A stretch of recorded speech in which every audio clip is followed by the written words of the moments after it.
Multiplying binomials using FOIL method. Okay, so I'm going to multiply my 3x plus 5 with my x plus 4. And I'm going to start off by multiplying the first terms together.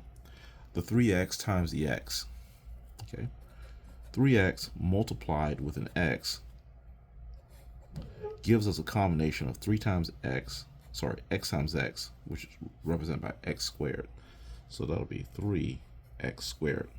Then we will multiply the outside terms. That's the 3x and the 4.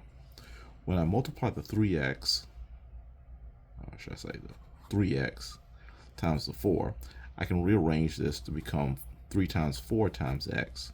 The 3 times 4 becomes a 12. So 3x times 4 gives us 12x, positive 12x. Then we'll multiply the inside terms, which is a 5 times x.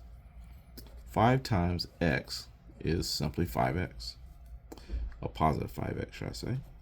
And then we'll multiply our last terms, which is the 5 and the 4. 5 times 4 makes a positive 20. Now, the 3x squared has nothing to be combined, so we just bring it down.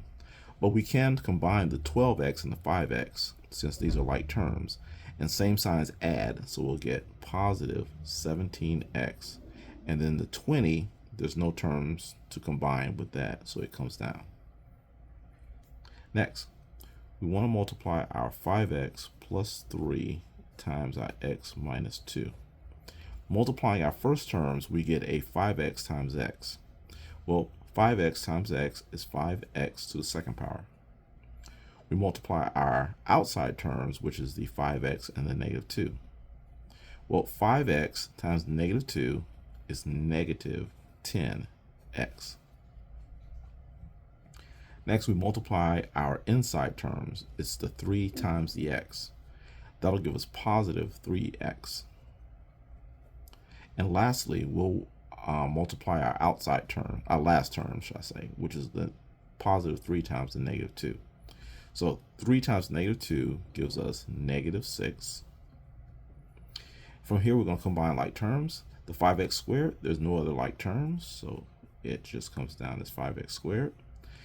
The negative 10x and 3x are like terms, so they can be combined. Different signs will subtract, so we're going to get a 7x. And the bigger sign wins, so it's be a negative 7x. And then we'll bring down our negative 6.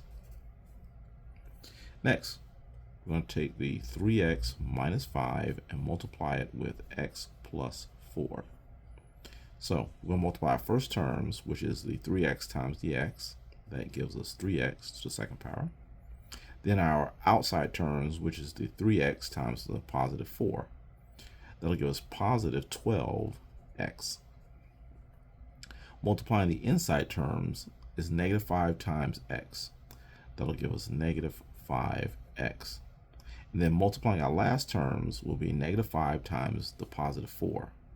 Negative 5 times positive 4 is negative 20. Then we'll collect our like terms.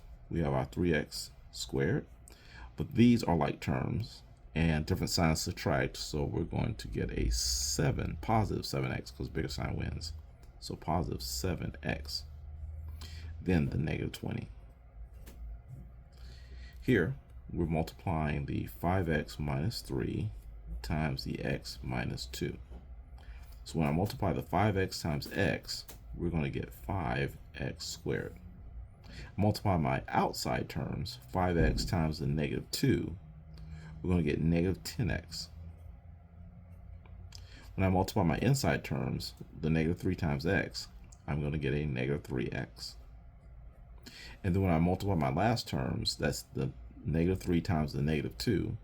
Negative times negative gives us positive, and 3 times 2 gives us 6. Now, the x squared term, the 5x squared term, has no other terms to combine, so it simply comes down. But I can combine the negative 10x and the negative 3x, because these are like terms. Same signs will add, so we'll get 13x, and bigger sign wins, negative 13x. And then we'll write our negative 6 here. Lastly, we want to multiply our x plus 3 times same term, x plus 3. Multiplying the first terms, x times x, gives us the x squared. Multiplying the x times the positive 3 gives us positive 3x. Multiplying our inside terms, which is a positive 3 times x, gives us another positive 3x. And multiplying our last terms, which is 3 times 3, positive 3 times 3, gives us a positive 9. Now from here, we're going the x squared cannot combine with any other terms, but the 3x and 3x can be combined. So same signs add, so we'll get positive 6x when we combine the 3x and 3x. And then we add the plus 9 here.